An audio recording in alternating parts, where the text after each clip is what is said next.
Good evening to all. आज हमारी साझेदारी सेकंड चैप्टर की फोर्थ क्लास है, क्लास फोर्थ, जो कि शायद इस चैप्टर की आपकी लास्ट क्लास है। इसके बाद अगली क्लास में हम नया चैप्टर चालू करेंगे। तो देखेंगे यहाँ पर क्या है। हम कल 15 क्वेश्चन कंप्लीट कर चुके थे, 15 क्वेश्चन हमारे कंप्लीट हो गए थे। ये आपका 16वां क्वेश्चन है। और क्वेश्चन में क्या लिखा हुआ है कि आवासा एक फर्म में साझेदार हैं जो कि लाभ हानि को 3:3:2 में बांटते हैं। 31 मार्च 2017 को उनका चिट्ठा निम्न प्रकार दिया हुआ है। संपत्ति साइड देखेंगे, हमारे पास क्या दिया है, रोकड़ बैंक में, विविध देनदार, स्टॉक, मशीन और भवन। यहाँ पर दायित्व में देखेंगे लेनदार सामान्य संचय पूंजी खाते ABC तीनों की पूंजी दी हुई है। समायोजन में क्या दिया हुआ है, 1 अप्रैल 2017 से साझेदारों ने यह निश्चय किया कि वे लाभ हानि को 4:3:2 के अनुपात में बांटने का निर्णय किया। और यह निर्णय लिया गया कि स्टॉक का मूल्य 1,10,000 रुपये किया जाए। अब यहाँ पर क्या हो रहा है, इस सवाल में संपत्ति और दायित्व, हमारे पास जो संपत्तियां दी हैं और जो दायित्व दिए हैं, इनका पुनर्मूल्यांकन किया जा रहा है। पुनर्मूल्यांकन मतलब जब इनको खरीदा गया था और आज की डेट में इनकी कीमत कितनी है, दोनों के मूल्यों में अंतर निकालना है। यदि मूल्य बढ़ जाता है आज की डेट में तो हमें क्या होता है, प्रॉफिट, लाभ होगा। और यदि आज की डेट में मूल्य कम हो जाता है पिछले की कंपैरिजन में जब खरीदा था, तो फिर क्या होगी, हानि। क्योंकि कुछ संपत्तियां ऐसी होती हैं कि समय व्यतीत होने के साथ उनका मूल्य बढ़ता है, और कुछ संपत्तियां ऐसी होती हैं जिनका मूल्य समय व्यतीत होने के साथ घट जाता है। जैसे यदि हम बात करें भूमि का मूल्य, तो भूमि का मूल्य क्या होता है, जमीनों का मूल्य समय व्यतीत होने के साथ बढ़ता है। यदि हम बात करते हैं मशीन का मूल्य, तो मशीन स्थायी संपत्ति है, उस पर ह्रास लगता है, तो उस पर क्या होगा, उसका मूल्य कम होगा। तो इस तरीके से हम यहाँ पर क्या कर रहे हैं, पुनर्मूल्यांकन कर रहे हैं। इस पुनर्मूल्यांकन से हमें क्या होता है, लाभ या हानि, तो वो हमें निकालना पड़ेगा कि लाभ हुआ या हानि। तो पहला क्या दिया हुआ है, स्टॉक का मूल्य 1,10,000 रुपये किया जाए। अब यहाँ पर देखो स्टॉक की वैल्यू कितनी है, 1,20,000। यहाँ पर कितना बोल रहे हैं कि उसकी कीमत कितनी कर दो, 1,10,000। मतलब स्टॉक की मूल्य में कमी हो गई, जो क्या कहलानी, हानि कहलानी। तो इस तरीके से हम पूरे समायोजनों का क्या करेंगे, पुनर्मूल्यांकन। उससे लाभ हुआ या हानि वो निकालेंगे। उसके बाद आखिरी में हम समायोजन प्रविष्टि करते हैं। तो पहले हम समायोजन देख लेते हैं। मशीन को 10% से क्या करना है, हिरासत किया जाए। देनदारों पर 5% संदिग्ध ऋणों के लिए प्रावधान किया जाए। भवन को 20% से बढ़ाना है। और लेनदारों में 25 रुपए का एक दायित्व शामिल है जिसके देय होने की संभावना नहीं है। ठीक, तो इस तरीके से हम यहाँ पर क्या करना है, देखो हम पहले अनुपात निकालेंगे। यहाँ पर लिखेंगे हम आ, वा तथा सा।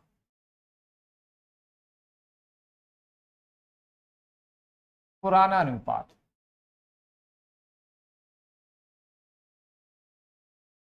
पुराना अनुपात दिया हुआ है 3:3:2।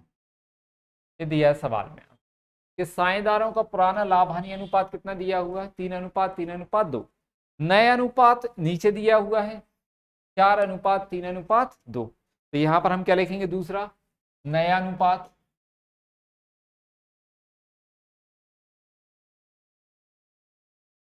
चार अनुपात 3:2।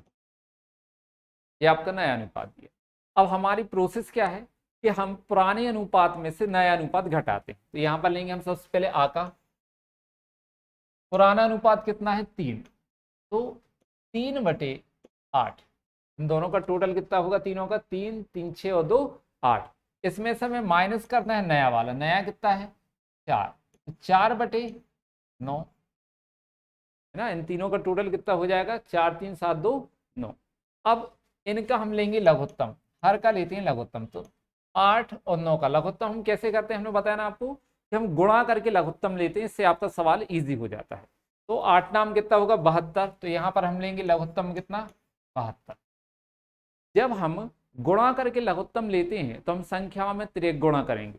तो 9 3 कितना आएगा, 27, तिर्यक गुणा करना है, माइनस 8 चौको 32। इसका मतलब क्या है कि आ जो है उसको पहले साझेदारी में 27 भाग मिलते थे और अब कितना मिल रहा है 32, बढ़ गया। यदि वृद्धि होती है तो प्राप्ति अनुपात कहलाता है। तो यहाँ पर हम लिखेंगे कितने की वृद्धि हो गई, 5/72, ये कहलाना प्राप्ति। इसको और भी काट सकते हैं अपन, लेकिन क्या करेंगे, जब सबके निकाल लेते हैं उसके बाद काटेंगे। कभी कभी क्या होती, कोई संख्या कटती नहीं, इसलिए बाका लेंगे अपन। पुराना अनुपात बाका कितना दिया है, 3/6, 3/8 है ना, माइनस नया कितना है 3/9। इनका भी हमें लघुत्तम कैसे लेना है, गुणा करके। तो 9 8 72, अब त्रियक गुणा करेंगे, 9 3 27, माइनस 8 3 24, तो कितना बचा अपने पास, 3/72, ये आ गया त्याग। पहले बा को कितना मिलते थे, 27 भाग, और अब कितना मिल रहा है 24। यदि कम हो जाता है तो क्या निकलता है, त्याग। तो कितने का डिफरेंस है दोनों में, 3 का। तो 3/72 क्या कहलाना आपका, त्याग अनुपात। अब हम आपको एक चीज बता चुके हैं कि कुल प्राप्ति बराबर कुल त्याग, या फिर कुल त्याग बराबर कुल प्राप्ति अनुपात होता है। तो यहाँ पर देखो क्या लिखा है, 5/72, यहाँ पर क्या लिखा है, 3/72। 3 साझेदार हैं, जिसमें से प्राप्ति करने वाला साझेदार का भाग कितना है, 5। त्याग करने वाले साझेदार का 1 का भाग कितना है, 3। इसका मतलब दूसरे साझेदार का भाग कितना आएगा, 2 आएगा, क्योंकि यहाँ पर 5 है, यहाँ पर 3 है, तो कितना कम पड़ रहा है, 2। मतलब तीसरे साझेदार का जो भाग आने वाला है वो 2/72 आएगा, वो भी क्या आएगा, त्याग। क्योंकि कुल प्राप्ति बराबर कुल त्याग होता है। कुल प्राप्ति कितना है, 5 भाग, 5 में से हमें त्याग कितने मिल गए, 3 भाग, अब बचे कितने, 2। तो उसका भी क्या आएगा, त्याग अनुपात आएगा 2/72। लेकिन अपन निकाल लेते हैं, यहाँ पर इसको सॉल्व करते हैं। ता का पुराना भाग कितना है, 2/8, इसमें से माइनस करेंगे नया भाग 2/9, इनका लघुत्तम लेंगे, 9 8 72। जब भी गुणा करके लघुत्तम लेते हैं तो हम क्या करेंगे, तिर्यक गुणा, 9 दूनी 18 और 8 दूनी 16। इसका मतलब है इस सा को पहले 18 भाग मिलते थे लाभानी में, और अब कितना मिल रहा है, 16। कम हो गया, मतलब क्या है आपका, त्याग। तो कितने का, 2/72, ये त्याग।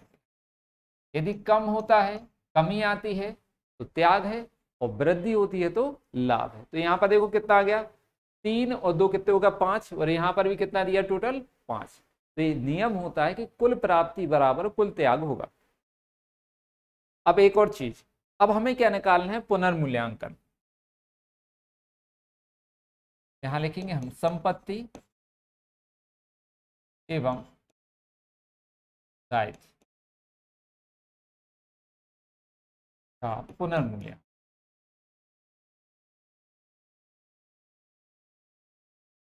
यहां लिख लेते हैं हम क्या, लाभ, तो यहां लिख लेते हैं हानि। ठीक है, अब देखेंगे हम समायोजन। पहली समायोजन, स्टॉक का मूल्य 1,10,000 रुपये किया जाए।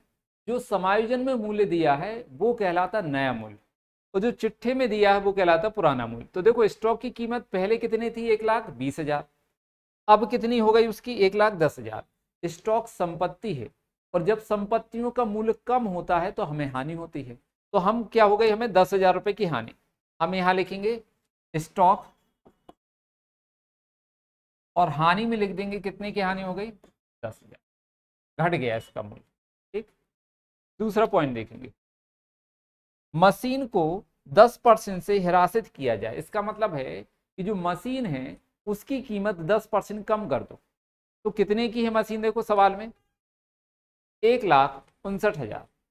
अब मशीन का 10%, 1,59,000 का 10% कितना आएगा, 15,900। तो संपत्ति की कीमत क्या हो रही, कम हो रही है। ह्रास मतलब होता है संपत्ति के मूल्य में कमी, ये भी हानि है। तो हम यहां लिखेंगे मशीन ह्रास,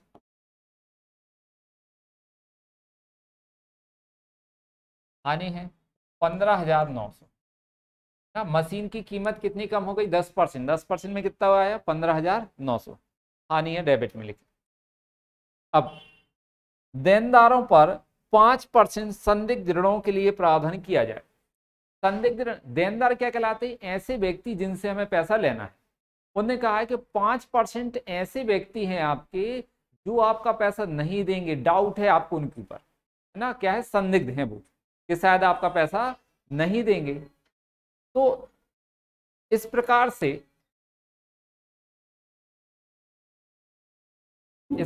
क्या होगा, जिस संदिग्ध ऋण जो दिया हुआ है आपका वो कितना आया, 5%। देनदार कितने हैं आपके, 44,000, ये लिखा 44,000। तो 44,000 का हम कितना लेंगे, 5%। 10% में कितना आएगा, पीछे से एक अंक के बाद दशमलव, किसी भी संख्या के पीछे से एक अंक के बाद दशमलव रखते हैं तो वो कहलाता है उस संख्या का 10%। ठीक, 10% बराबर कितना आ गया आपका, 4,400। 5% निकालना है, 10 का आधा क्या होता है, 5। तो हम 4,400 का आधा कर देंगे, कितना आ जाएगा, 2200 रुपये। जी आ गया। या तो आप ऐसे निकाल लो या फिर सीधा 44,000 गुणित गए 5/100 आप ऐसा निकाल लो तो भी कितना आएगा, 2200 रुपये। जैसे भी आपको निकालना हो आप निकाल सकते हैं, लेकिन परसेंटेज वाला ऐसे यदि आप शॉर्टकट करते हैं तो ज़्यादा सरल होते हैं। लेकिन प्रैक्टिस शुरुआत में हो सकता है आपको टफ लगे, प्रैक्टिस करेंगे तो ये सरल होगा। तो हम क्या लेते हैं यहाँ पर, देनदारों पर संदिग्ध ऋण प्रावधान, ये भी हानि है तो यहाँ लिखेंगे संदिग्ध ऋण प्रावधान।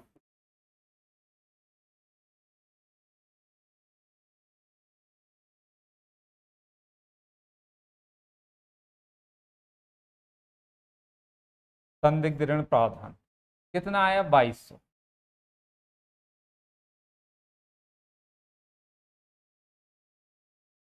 फिर आपके भवन को 20% से बढ़ाया जाए। भवन क्या है, संपत्ति। तो संपत्ति का मूल्य यदि बढ़ता है तो लाभ है। कितने परसेंट बढ़ाना है, 20%। देखो भवन कितने का है, 2 लाख, तो हम 2 लाख का 20% लेंगे, 20/100।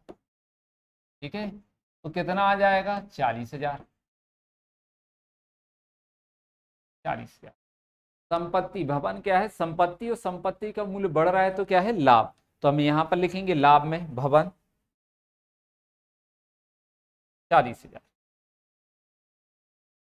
और क्या बचा अपने पास समायोजन में, तो ये पूरी समायोजन एक और बची लास्ट। लेनदारों पर 25 रुपए का एक दायित्व शामिल है ना, लेनदारों में 25 रुपए का एक दायित्व शामिल है जिसके देय होने की संभावना नहीं। इसका मतलब क्या है, लेनदार जो है कौन से व्यक्ति कहलाते हैं, वो व्यक्ति जो हमसे पैसा लेंगे। उन्होंने बोले 25 रुपए के लेनदार ऐसे हैं जो हमसे पैसा नहीं मांगेंगे, मतलब हमारे लेनदार क्या हो रहे हैं, कम। लेनदार यदि कम हो रहे हैं, दायित्व आपके कम होते हैं तो क्या कहलाता है, लाभ। तो यहां पर हम लिखेंगे लेनदारों में कमी,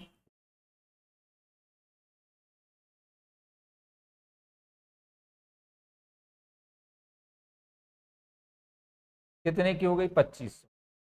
तो इस तरीके से 42,500 हमारी टोटल लाभ हुआ संपत्ति के मूल्य बढ़ने से और दायित्वों से। हानि कितने की हो गई आपकी, इनका टोटल करेंगे तो 28,100। ठीक है, क्या करेंगे हम अब, इस हानि कम है क्योंकि लाभ ज्यादा है, तो हम इस लाभ में से इस हानि को माइनस कर देंगे। ठीक है, तो यहां पर माइनस करेंगे हम, कितना, 28,100।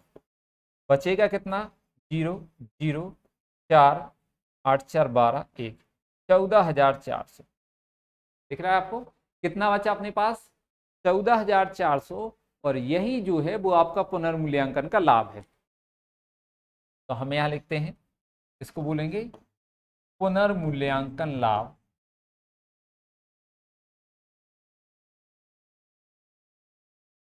$14,400। पुनर्मूल्यांकन का लाभ कितना है, 14,400। अब हम चिट्ठे में देखेंगे कोई संचय या लाभ तो नहीं है या ख्याति तो नहीं है। तो देखो चिट्ठे में दिया है सामान्य संचय 36,000 रुपए। ठीक, ख्याति वगैरह कुछ दी है क्या सवाल में, ख्याति नहीं है यहाँ पर। तो हम क्या लेंगे, सिर्फ सामान्य संचय ले लेंगे, यहाँ पर प्लस करेंगे सामान्य संचय।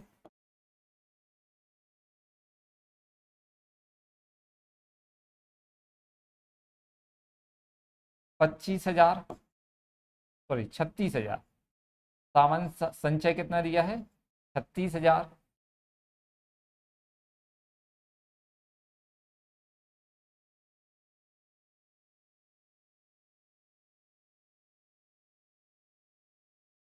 इनका टोटल 0 0 4 10 5, ये हो गया आपका 50,400 पुनर्मूल्यांकन का लाभ और संचय।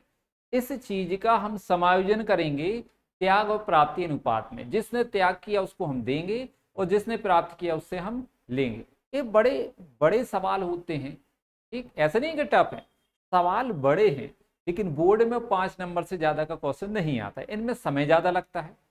हमने बताया कि हम आपको सभी कुछ करा रहे हैं, चाहे वो ज्यादा समय ले या कम समय ले, ठीक, लेकिन आपको हम बीच बीच में बताते जाते हैं कि कौन से सवाल आपकी बोर्ड में आने का लेवल है या नहीं। इन सवालों का आपके बोर्ड में आने का लेवल नहीं है, ये आपकी बोर्ड से बहुत आगे है ना, एडवांस है, लेकिन फिर भी हम करेंगे इनके लिए। तो देखो हमें समायोजन कितने का करना है? 50,400 का हमें यहां पर लेंगे। त्याग किसने किया? देखो यहां पर त्याग है बाका और साक, तो यहां पर हम लेंगे बा को देना, जो त्याग करता है उसको हम देते, ठीक। तो 50,400 का हम निकालेंगे कितना? 3/72। कितना निकालेंगे? 50,400 का 3/72। इसका हम क्या करते हैं, 72 का आप गुणा भाग दे दो कितने में? 50,400 में, और 3 का गुणा कर दो, तो कितनी बार जाएगा? 7 बार, ठीक। अब 72 की टेबल तो हमें भी नहीं आती, 72 की टेबल हमें नहीं, लेकिन हमारी जो टेबल है वो 10 तक बहुत क्लियर है। मतलब यदि आपको 10 तक की टेबल आती है तो आप 10 तक की टेबल से बहुत सारे कैलकुलेशन गुणा भाग बहुत इजीली कर सकते हो। इसके लिए ट्रिक क्या है कि हम देखेंगे यहां पर हमने क्या किया, 7 का हमने 50 में डिवाइड किया, तो कितने में आ गया? 7 7 49।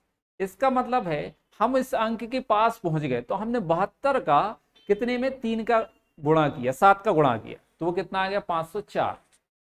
मतलब जो 72 से 504 है वो कितनी बार कट रहा है? 7 बार। 7 का हमने गुणा कर दिया 7 में 3 का, तो कितना आ गया? 2100।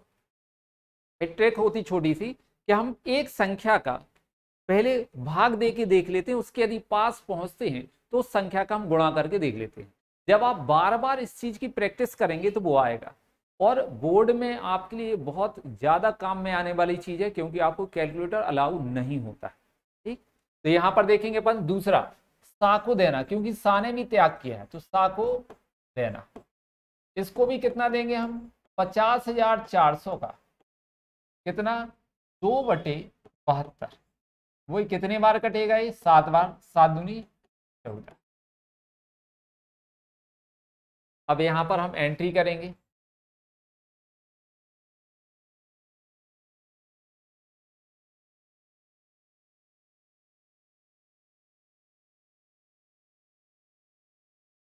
तो देखो नियम क्या है आपका, जिस साझेदार से लेना उसको हम डेबिट करते हैं और जिसको देना उसको क्रेडिट करेंगे। तो देना कितने व्यक्तियों को? 2। बा को देना और सा को, तो टोटल कितना पैसा देना है? 2100 और 1400 रुपये देना है। 3 साझेदार थे, 2 को हमें देना है, तो 1 से लेना पड़ेगा। किससे लेंगे हम? आ से। और कितना लेना पड़ेगा? जितना इन दोनों को देना है, 3500 रुपये। तो यहां पर जिससे लेना उसका पूंजी खाता डेबिट, मतलब आ का पूंजी खाता डेबिट, क्योंकि हमें आ से लेना है। कितना पैसा लेना है? इन दोनों का टोटल कर दो, तो कितना आएगा? 3500 रुपये। फिर लिखेंगे बा के पूंजी खाते से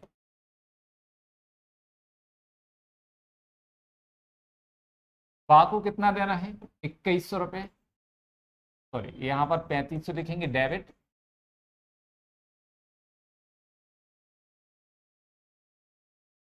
और क्रेडिट कितना है? 2100 रुपये बा की पूंजी खाते में और सा की पूंजी खाते से।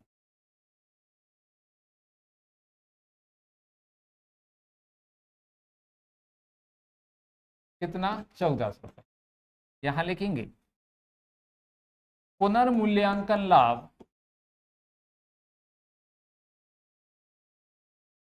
लाभ व संचय का प्राप्ति एवं त्याग अनुपात में समायोजन।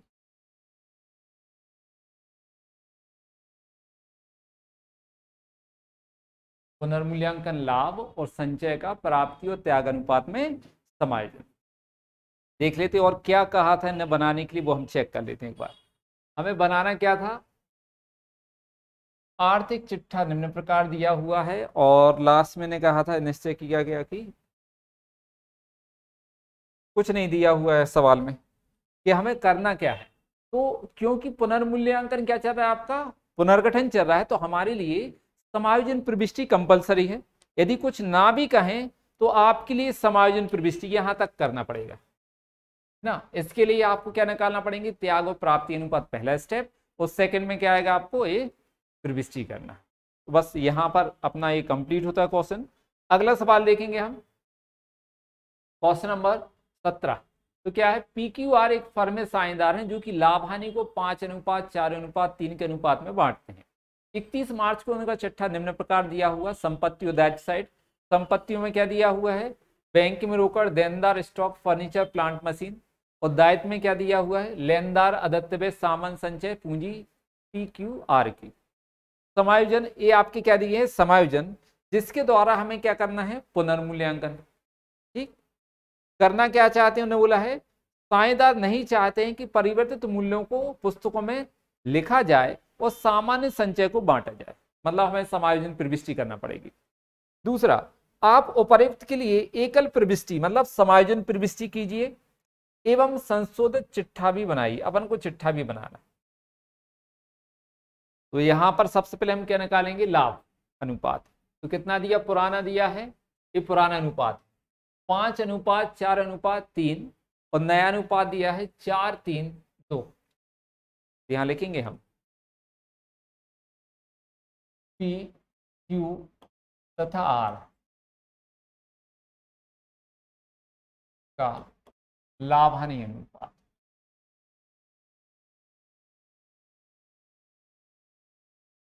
पुराना अनुपात लिख लो, पुराना अनुपात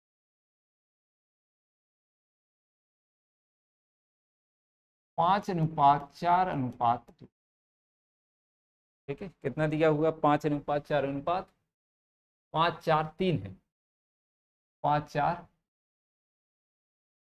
लिखेंगे नया अनुपात PQR का नया अनुपात 4:3:2। ये क्या दिया आपका, नया अनुपात 4:3:2 दिया। फिर यहां पर लेंगे सबसे पहले हम P का। पुराना अनुपात क्या है, 5/12। हमने बताया ना पुराने में से नया घटाना है। तो पुराना अनुपात कितना दिया है, 5/12। नया अनुपात कितना है, 4/9। अब इन दोनों का लघुत्तम लेंगे, 12 का और 9 का। वैसे तो नॉर्मली इसका लघुत्तम क्या होगा, 36। ठीक, क्योंकि हमने बोला ना वह छोटी से छोटी संख्या जिसमें 12 का और 9 का भाग चला जाए तो वो क्या कहलाता है, आपका लघुत्तम कहलाता है। तो यहाँ पर कितना आएगा, 36। लेकिन हमने आपको बताया कि आप लघुत्तम कैसे लेंगे, गुणा करके। गुणा करके लेंगे तो आपको सवाल करना सरल पड़ेगा। तो हम गुणा करके ले लेते हैं। वारी नंबर 108, यहाँ पर लघुत्तम कितना ले लेंगे, 108। जब भी हम गुणा करके लघुत्तम लेते हैं तो तिर्यक गुणा करेंगे। 9×5 45, 12×4 48। अब किसका मतलब क्या है कि P को पहले 45 भाग मिलते थे और अब कितना मिल रहा है, 48 भाग। इसका मतलब है लाभ उसका अनुपात बढ़ गया। बढ़ गया मतलब इसको क्या बोलेंगे हम, प्राप्ति। कितने की वृद्धि हो गई, 3/108। ये क्या है, प्राप्ति। हमने इतनी जगह इसलिए छोड़ दी है कि बाद में यदि काटना हुआ तो इनको काट के छोटा करके यहां लिख देंगे। लेकिन कब काटेंगे, जब सभी के अनुपात कट रहे होंगे तब। अगला P के बाद क्या लेंगे हम, Q। पुराना अनुपात कितना है Q का, 4/12। नया अनुपात कितना है 3, तो 3/9 माइनस करना है। इसका भी लघुत्तम हम गुणा करके लेंगे, 12 108, तिर्यक गुणा करेंगे, 9 चौको 36 और 12 तिया 36। अब यहाँ पर क्या हुआ, क्यू का, क्यू को पहले कितने मिलते थे 36 भाग लाभ में, और अब कितना मिल रहा है 36। जितना पहले मिलता था उतना ही अब मिल रहा है, मतलब कोई परिवर्तन नहीं हुआ। तो ऊपर क्या आएगा 0/108, इसको हम लिखेंगे कोई परिवर्तन नहीं।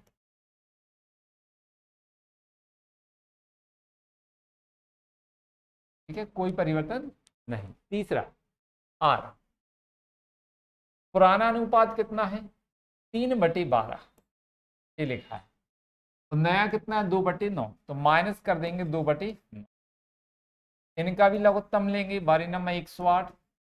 जब भी गुणा करके लघुत्तम लेते हैं तो हम तिर्यक गुणा करेंगे, 9 3 27 माइनस 12 दूनी 24। तो कितने का, पहले आर को मिलते थे 27 भाग और अब कितना मिल रहा है 24 भाग, कमी आ गई मतलब त्याग है। तो कितने का त्याग है 3/108। हमने आपको बताया था ना, कुल प्राप्ति बराबर कुल त्याग होता है। प्राप्ति अनुपात कितना है 3/108, तो त्याग भी कितना आएगा 3/108, क्योंकि इसका कुछ नहीं हुआ बीच वाले का। तो यहाँ पर क्या लिखेंगे हम, त्याग अनुपात। इसको चाहो तो और छोटा कर सकते हैं अपन, काट कर तो कर दो,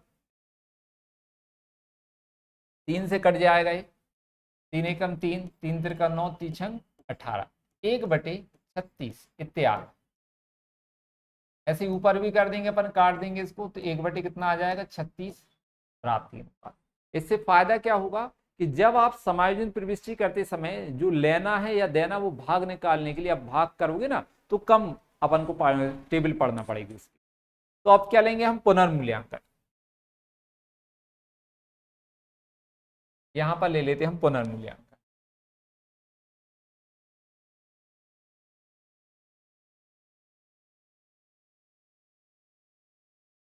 यहाँ लाभ और यहाँ हानि।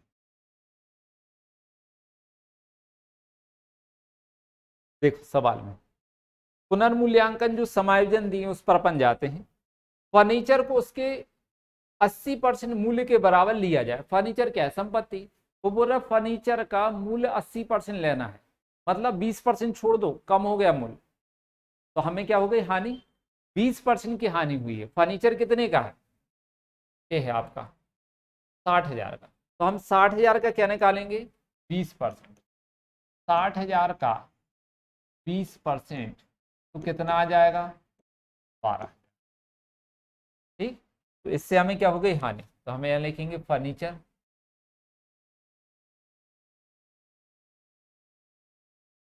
12,000 हानि में लिख देंगे, फर्नीचर से हानि है। दूसरा, स्टॉक का मूल्य 20% से बढ़ा दिया जाए। स्टॉक भी संपत्ति है, स्टॉक का मूल्य बढ़ाना है तो क्या है लाभ। यहां पर देखेंगे अपन, स्टॉक की कीमत कितनी दी हुई है 3 लाख, 3 लाख का 20% निकालेंगे। दूसरा 3 लाख, इसका 20%, 20/100 तो कितना आ जाएगा 60,000। इस संपत्ति के मूल्य में वृद्धि है तो क्या हो गया लाभ। तो यहां लिखेंगे हम स्टॉक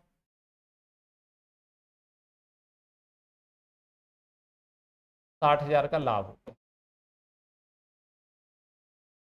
स्टॉक के बाद देखते हैं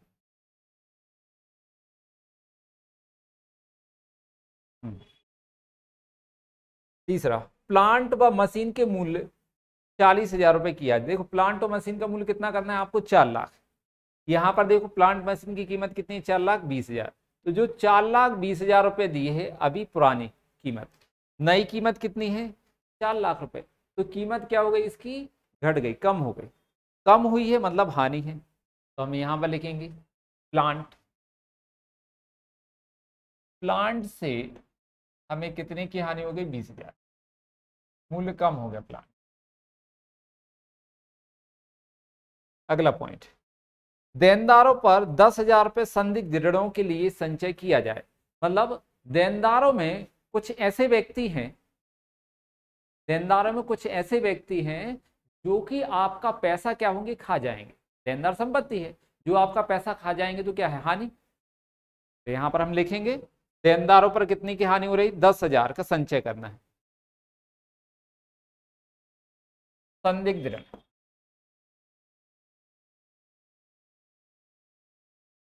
दस हजार। संदिग्ध ऋण कितना है, 10,000। अगला देनदारों से हानि, आदित्य व्यय को 3,000 रुपए से बढ़ाना। आदित्य व्यय दायित्व होते हैं और दायित्वों में वृद्धि मतलब क्या होती है, हानि। दायित्वों में कमी क्या होती है, लाभ। तो दायित्वों को बढ़ाना मतलब हानि है, तो हमें यहां पर हानि में लिखेंगे आदित्य व्यय।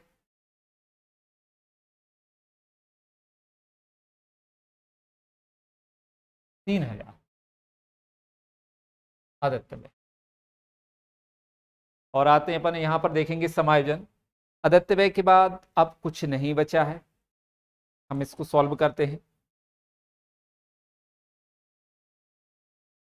यहाँ तो लाभ कितना है, 60,000, मतलब संपत्ति का मूल बढ़ा कितना है, 60। घट कितना गया, कम कितना हो गया वो देखेंगे यहाँ पर। तो 10, 20, 30, 10, 30, 40, 45, 45,000 रुपए संपत्ति का मूल घटा है, मतलब हानि हुई पुनर्मूल्यांकन से। और बढ़ कितना गया, 60।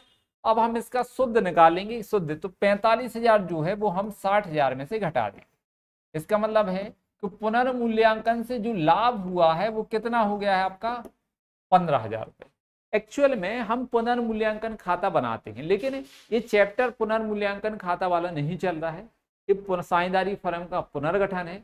अगले चैप्टर में हमें एक खाते तैयार करना पड़ेंगे ना, जो अभी आप ऐसे रफ टाइप का काम कर रहे हैं अपने यहाँ गणना कार्य जैसे, वहां पर हमें पुनर्मूल्यांकन का खाता ही तैयार करना पड़ेगा, जो हम अगली क्लास से उसको देखें। तो यहाँ पर देखो हमें लाभ कितना हो गया, 15,000। हमारे पास संचय वगैरह है क्या, ख्याति और संचय सवाल में, तो देखो संचय दिया हुआ है कितना, 72,000। ख्याति वगैरह सवाल में नहीं दी है, तो हमें यहाँ प्लस कर देंगे संचय। संचय कितना दिया हुआ है, 75,000। 75, हाँ 75,000 रुपये संचय है। तो हमारे पास समायोजन करने के लिए कितना हो गया, 90,000, इन दोनों का टोटल। इस 90,000 का हम समायोजन करेंगे, कैसे समायोजन करेंगे, जो त्याग कर रहा उसको देंगे, जो प्राप्त कर रहा उससे हम लेंगे। तो यहां पर देना किसको, त्याग किसने किया, देखो त्याग कर रहा है आर, है ना, पी प्राप्त कर रहा है तो पी से लेना है, आर त्याग कर रहा है तो आर को देना कितना, 1/36। तो यहां निकालेंगे हम, आर को देना, ठीक है, 90,000 का 1/36 कितना है, 1/36। 36 अपन भाग देंगे कितना जाएगा, 2 बार, 36 दूनी 72, ठीक है। फिर कितना बचा अपने पास, 72 माइनस कर दो यहाँ पर, तो 18 और 180, 180 में हम भाग देंगे तो कितने, 36 गुण दिए 5, मतलब 5 बार चला जाएगा 180। तो आर को हमें देना कितना है, 25 रुपए, और लेंगे किससे हम, पी से। तो यहां पर हम एंट्री पास कर देंगे, एंट्री करेंगे, प्राप्त कौन कर रहा है, पी, तो पी से लेना, जिससे लेना उसका पूंजी खाता डेबिट। तो हम क्या लिखेंगे, पी का पूंजी खाता डेबिट,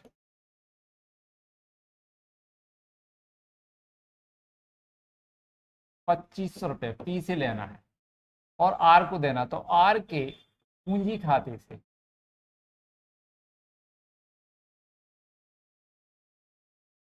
कितना, 25। यहां पर लिखेंगे पुनर्मूल्यांकन लाभ व संचय का त्याग व प्राप्ति अनुपात में समायोजन।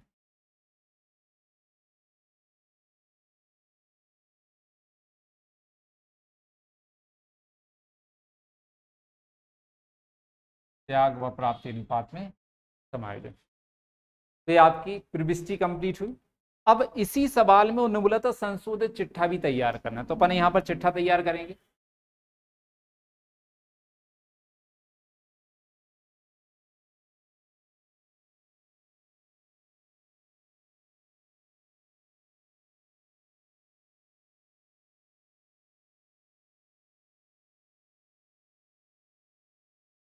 संशोधित चिट्ठा,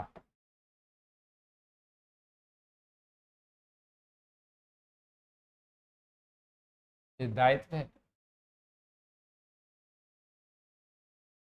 राशि,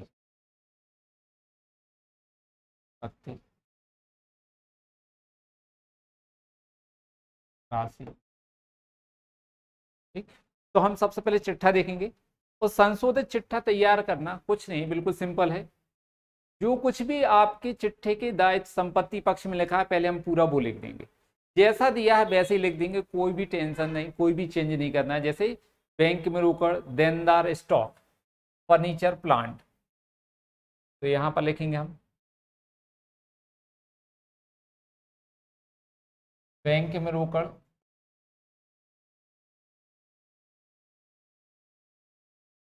देनदार स्टॉक, फर्नीचर प्लांट, लिख दिया अपन ने। जो पैसे दिए पैसे भी वही लिख दो, उसमें भी कोई चेंज नहीं करना है। कितना दिया है 40, 2,10,000, 3,00,000। कोई जो यहाँ पर मूल्यों में कमी वृद्धि हुई, संपत्तियों के मूल्य में कोई बढ़ गया कोई घट गया, इसका हमें कोई भी समायोजन नहीं करना है यहाँ पर। ठीक, क्योंकि उन्होंने क्या बोला था कि वो पुस्तकों में परिवर्तित मूल्यों को दर्शाना नहीं चाहते। ठीक, वो नहीं चाहते कि हमारी परिवर्तित मूल्यों को पुस्तकों में लिखा जाए, ये लिखा है। ठीक, तो जैसा दिया है हम वैसे ही लिखेंगे। तो कितना है 40,000, 2,10,000, 3,00,000, 60,000 और 4,20,000।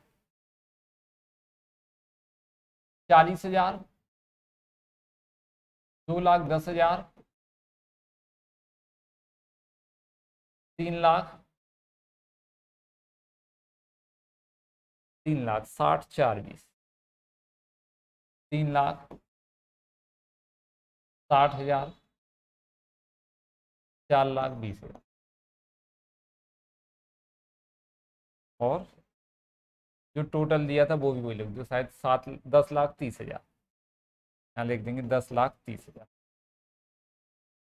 अब हम दायित्व की साइड आएंगे। दायित्व में क्या दिया देखो, लेनदार अदत्त व्यय संचय, पहले इनको लिख दो जैसे दिए वैसे लिख देंगे। लेनदार 50, अदत्त व्यय 5,000 और संचय 75,000। लेनदार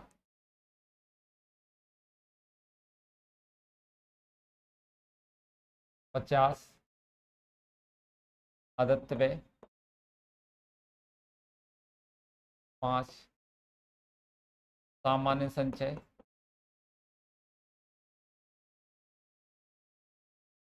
75, पूंजी खाते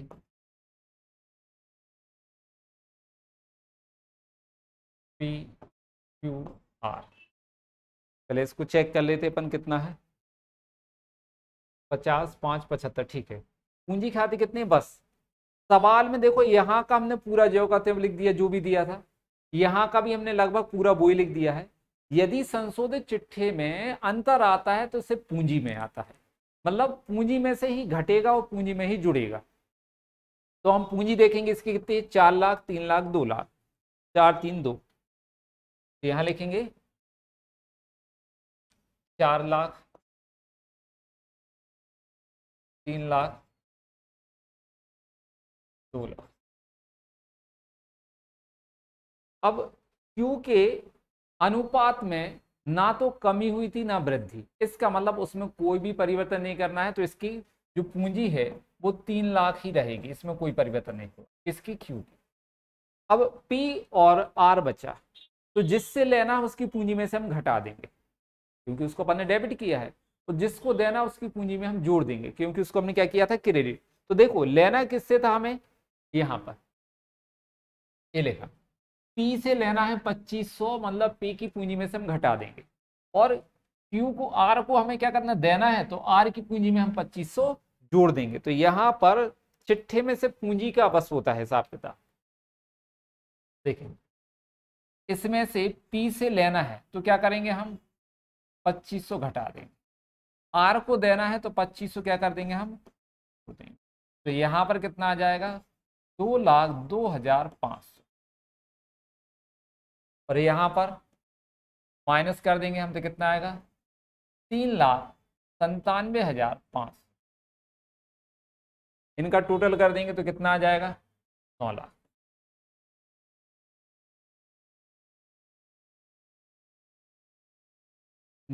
इनका टोटल करेंगे कितना आएगा 10,20,000, 10 30 8 5 13 10,30,000। ये हो गया आपका संशोधित चिट्ठा। तो संशोधित चिट्ठा बनाना बड़ा सिंपल है, जैसी संपत्तियां दी थी वो वैसे ही लिख दो, कोई चेंजेस नहीं करना। दायित्व में जितने दिए थे जैसे दिए थे वैसे ही लिख दो, इसमें भी कोई चेंजेस नहीं करना है। सिर्फ परिवर्तन कहाँ पर होगा पूंजी खाते में, जिससे लेना उसकी पूंजी में से हम घटा देंगे और जिसको देना उसकी पूंजी में हम उतना पैसा जोड़ देंगे, लेकिन पूंजी का टोटल उतना ही आएगा 9 लाख जितना पहले था। तो देखो आप पहले भी कितना था सवाल में 9 लाख थे, टोटल वही आएगा, उसमें कोई परिवर्तन नहीं होने वाला। तो ये रहा आपका सवाल, ये आपका कंप्लीट हुआ है। चैप्टर भी आपका आज कंप्लीट हो गया है ना। अब आपको क्या है, ये वाला क्वेश्चन जो है ये होमवर्क है, आखिरी क्वेश्चन है। नहीं ये नहीं है होमवर्क, ये तो हो गया। ये वाला 18वां क्वेश्चन होमवर्क, ये आपका क्या है 18वां क्वेश्चन होमवर्क है। हमने अभी कौन सा किया है 17वां PQR 17वां क्वेश्चन 2 बार लिख दिया है, ठीक है। तो 17वां हमारा कंप्लीट हुआ। 18वां क्वेश्चन जो है ये वाला आपका होमवर्क है 18वां क्वेश्चन। लेकिन इस क्वेश्चन को आपको करना कब है, अभी नहीं करेंगे, जब हमारा नेक्स्ट चैप्टर चालू होगा उसकी लगभग 5 क्लासों के बाद आप इस क्वेश्चन को करोगे, अभी नहीं, अगले क्वेश्चन के बाद। इन लोगों ने CBSE वालों ने इस क्वेश्चन को कहाँ डाल दिया है सेकेंड चैप्टर में, जबकि इसका रिलेशनशिप जो है वो अगले चैप्टर से संबंधित है, ठीक। तो एक क्वेश्चन के लिए हम अपने कोई भी रूल्स बदलना नहीं चाहते। हम आपको जब अगले चैप्टर के 5 क्वेश्चन करा देंगे तब आप इस क्वेश्चन को आराम से कर लेंगे, ये हमें पक्का विश्वास है। तो आज के लिए इतना ही, बाकी हम कल मिलेंगे। Thank you.